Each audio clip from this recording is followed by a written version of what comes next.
Hi, Jack.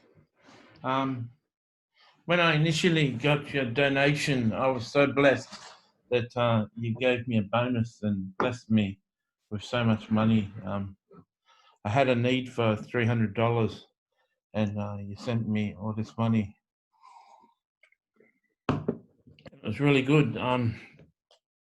Been pondering when I'll do it, and I was watching a couple of shows and started to get excited and started to get downloads about this blueprint.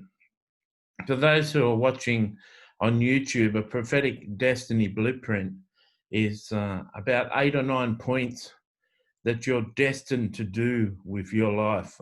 Every one of us are sent from heaven before we arrive on earth. We're sent with a blueprint of what we're meant to do with our life. Sadly, the fact is most people don't find out what they're meant to do or don't pursue what they feel led to do. Many people have got no understanding that they can do multiple things. You don't just have to do one job or one profession. You can actually do multiple things. And so that's what a destiny blueprint is. And that's what this is going to be. First of all,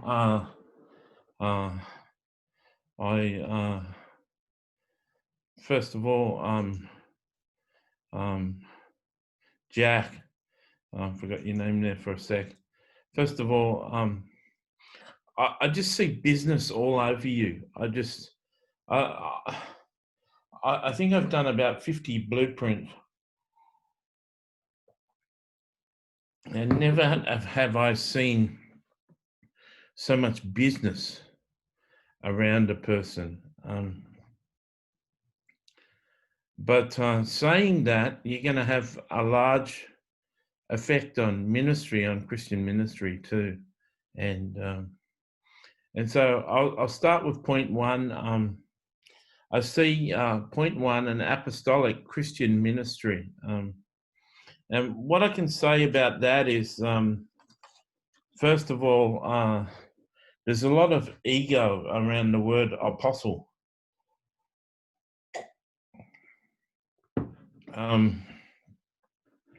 met a few in person, but mostly I've seen them online. And that, anyone who puts their name apostle such and such, I think, on Facebook anyway. So I got a lot of negative vibes. One of my short summaries of what an apostle is like a pastor to pastors. But let me explain what I see you doing apostolically, and see if you can listen to that and it resonates with you. I can see you being involved in church plants. I can see you doing conferences and equipping and doing ministry schools for pastors and the fivefold ministry. I can see you teaching. I can see you being involved in evangelism. I can see you being involved in pastors' conferences. I can see you teaching in churches. I can see you moving in the prophetic. I can see you being in management over churches and bodies of churches. So there's some of the things, and some people would make a whole ministry of that. But you'll be so powerful because 80% of your time will be spent in business. So you'll have some power and influence and authority when you speak on Christian principles, because, it doesn't take much to be effective in ministry. You just have some charisma and have some backing, and it takes a bit of business to run a big church, for instance, I suppose. But when you're successful in the workplace, when you're successful in the marketplace, and you've got a beautiful personality, you've got beautiful character, and you've got runs on the board in business, it gives you more authority to speak on business, on intimacy, on personal relationship, on marriage, on all sorts of subjects, because you're making it work outside of the established fivefold ministry platforms. And I sense that you're going to be very effective when you take time to do ministry in inverted commas in the world and attached to churches. Point number two, I used to go 30 minutes, and now anything over 15 minutes um, is I hope people are happy with.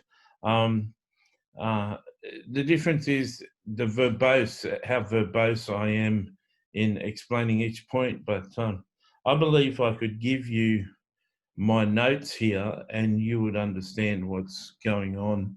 I think you're pretty smart, but if you give you each of my notes here and the titles, I'll explain for 2 or 3 minutes each one of them, so that you can get a good idea. Um, I can see you as an apostle in business, and just I've heard of an apostle in business, but I've never described it. So just as the ministry has a fivefold ministry: apostle, prophet, evangelist, pastor, teacher, I can see you as a creator of business, a runner of business, an advertiser of business, a business development manager, and a manager of staff, like the fivefold of business. Uh, the owner of the business, the manager of the business, the manager over the staff, the trainer of the staff, the advertiser, the person increasing the business, the person doing PR on the business, the person doing all sorts of accounts on the business, and the person growing the business. So there's all sorts of roles that you play to be successful in business, and maybe that's someone who's an actual apostle in business could probably tell me what an apostle in business is. I've got no clue. I've just heard of it before, and it's come up in your blueprint. So it obviously exists because it's part of who you are. So I hope I explained that a little bit for you. I can see you, point number 3, being a personal coach, coaching, having a business in coaching people in their personal lives. I can see you becoming a business coach and coaching businesses and coaching businesses how to survive and how to grow and how to advertise and how to market and how to train staff. And I can see you being a ministry coach, um, ministering and coaching people in ministry, in their personal lives, in their Christian lives, in their business lives, and coaching ministries how to develop and grow and expand and run their ministries. So I can see you as a coach in ministry, coaching Christians, and I can see you coaching ministries how to run their ministries. So of course there'd be some overlap in ministries and business coach, and there'd be similar things that you're doing. It saddens me that some of the major prophets in Christian circles do everything like the world. That saddens me. My books, I don't know how you found me, but my books are 99 cents. And I don't know many Christians who sell their books at 99 cents when they could be $5 or $9 or $10, some of my books. But I do them all for 99 cents. So people in China and people with little amounts of money can afford my books. I figure if God gave me the $2,000 to publish a book, why can't I make it cheap for someone to get the book? If I've already paid for it, why do I have to have a profit? If I serve a God of supply, a God that supplies me, that has people like you give me an extra $250. If I believe in that God, why can't I make my books cheap so people can buy 10 books instead of just one for $10? Um, I can see you coaching people personally in Christian lives and non-Christian lives. I can see you coaching businesses, and I can see you coaching people in their Christian lives and coaching Christian ministries. So that's 4 points. Point number 4, I can see you as a Shark Tank one day, and I don't know where you are, but in America, in Australia, we've got one too. We've got the business or the show called Shark Tank.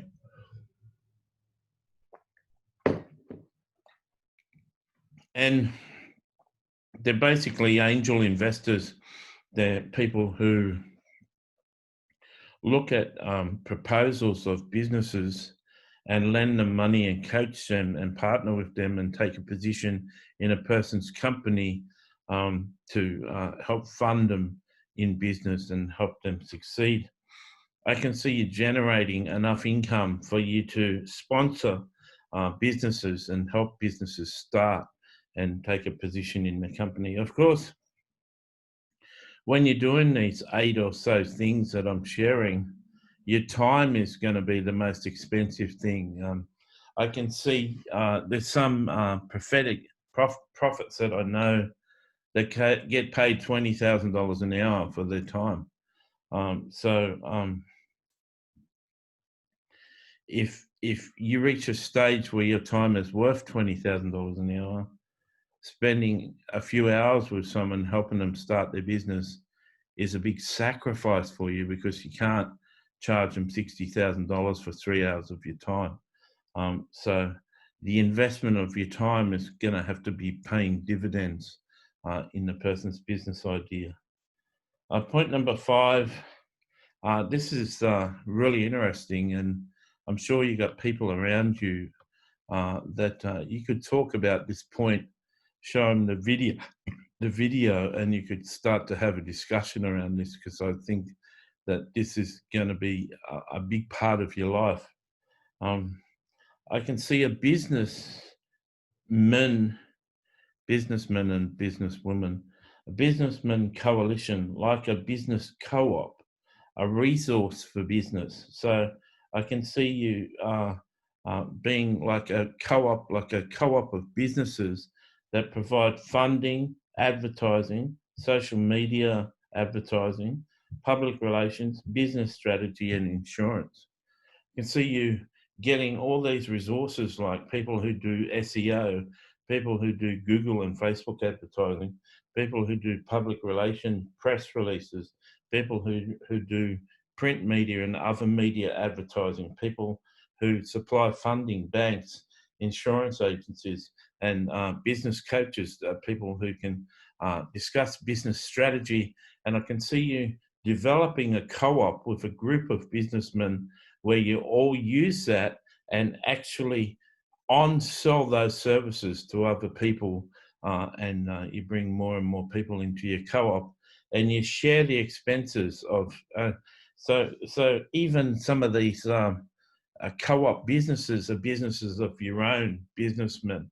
One of them has got a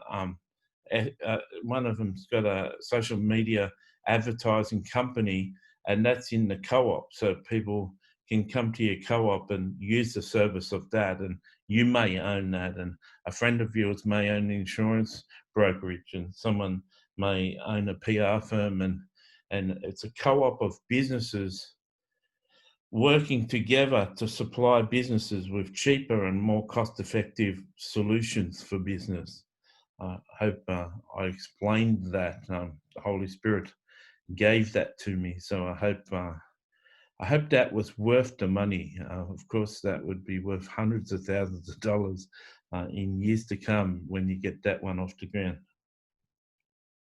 Number 6, Inventors, Inventing Funding Group, new product, new business coaching and funding group. So this is like the Shark Tank, but you've got a group of people who advise and help people with business ideas and inventions and products, help them get their patents and get their businesses off the ground. And so I can see you developing a group, and that would probably be attached to the point before with that business coalition. Um, so I can see you. I can see you not only prospering in business yourself, but as an apostle, as someone who is interested in other people's welfare and not just money. I can see you using a lot of your time and expertise and acumen, business acumen, helping other people succeed in business. And if I'm reading you right, you love to help people, and you get a lot of joy out of other people's success. And you'd be a tremendous father and a tremendous husband to your wife if you're married, because you're a person who puts others first, and that's why you're built for this eye for business, and all these other businesses are going to help other people. Okay, I can see you doing a Christian teaching ministry. I can see you teaching on intimacy with Christ, apostolic order in the church. I can see you prophetically coaching people, and I can see you doing ministry equipping classes. So that's just a few. Then, if we got together on a phone call, I could probably list about 20 subjects that you could teach on, and so you'll have a teaching ministry. And number 8, um, uh, I I can see books, seminars, workshops, podcasts, group teaching, conferences, business courses, and I can see also webinars. Um, uh, Webinars is when you can have 500 or 1,000 people all on a live stream, and you're teaching and recording it, and charging people everything. So that's all the subjects you'll be doing that I listed in the teaching ministry, all the subjects you'll be teaching through all these outputs: books, seminars, workshops, podcasts, group teaching, conferences, business courses, and webinars, and YouTube videos and MP3s. And so we can put that in there too.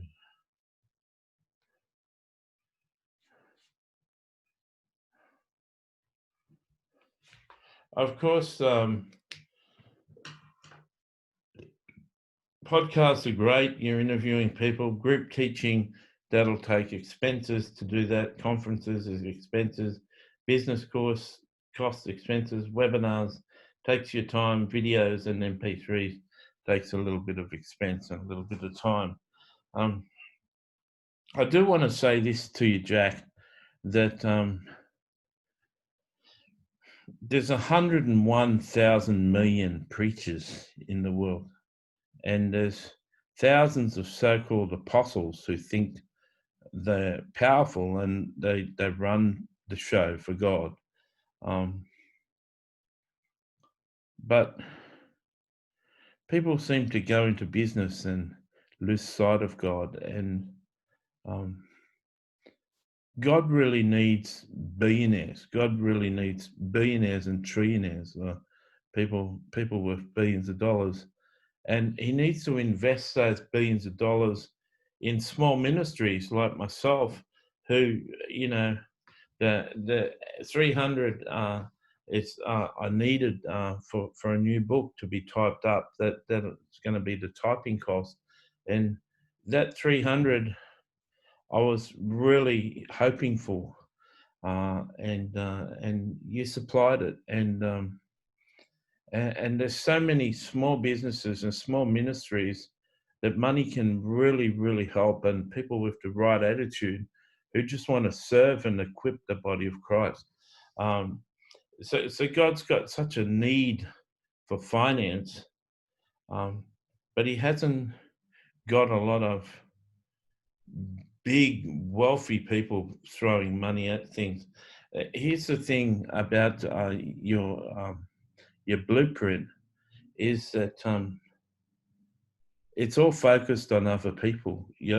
Everything is focused on other people. Even if a couple of businesses, you own restaurants or manufacturing or something, it's focused on your customers. You're a person who just loves other people and spends your time with other people, and you're only ever going to be happy as a servant of other people. And I can tell, Jack, you just wouldn't be happy with $1 billion if unless it was getting processed and run through things and financing things and constantly on the move and constantly funding and being used as a resource. And I haven't done this before, but my whole attitude has been changed with a couple of health scares. Um, I'd love to work with you all the way through over the next 10 or 20 years. I'd love to be someone that you can just Skype or talk on Facebook phone and brainstorm things and talk about things and give ideas. I am a prophet and I can hear from God, and you could give me a question and I could think about it for a day and get back to you with what I feel is God's answer. I'm not infallible. I hear what I feel I hear, but people have got the option of saying, I don't feel that was God, or, I think that was just your flesh. But I, I can see tens of thousands, millions of people being helped through you. And I'd just like to have a share in the reward that would come from that. And I'm not talking about paying me $100 an hour or whatever my time. I'd totally donate my time just to see you succeed in all of this stuff. And you're one of the most beautiful, um, uh, clear thing. Paul taught, we're the least of the apostles, we're scourged and stuff. But Jesus taught whoever wants to be the greatest servant must become the servant of all. And I feel that you've really taken that message to heart, and you really want to be the servant of all, because this whole blueprint looks like servanthood to me. And I'd love to help you in that. And so God bless you and keep you. And I'd love to look forward to your feedback. God bless.